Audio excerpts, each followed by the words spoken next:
জি বাংলার পরিণীতা নিয়ে দর্শকদের উত্তেজনা থাকে তুঙ্গে। খারাপ রেজাল্ট তাদের ভাগ্যে নেই। মাঝে দুটো সপ্তাহ একটু পিছিয়ে পড়েছে। এবার পরিণীতার প্রোমো দেখে নেটপাড়ায় হাসির রোল।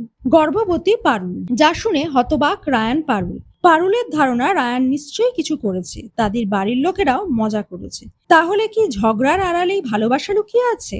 আসল ঘটনাটা কি তা জানা যাবে 1 জুনের পর্বে। আশা করা হচ্ছে এরপর টিআরপিও বাড়বে। কিছু কিছু ধারাবাহিকের মতো কিছু কিছু অভিনেতা অভিনেত্রীকে নিয়েও দর্শকদের কৌতূহলের অন্ত থাকে না। তেমন একজন অভিনেতা হলেন আদ্রিত রায়। নিজের জন্মদিনেই সুখবর দিলেন।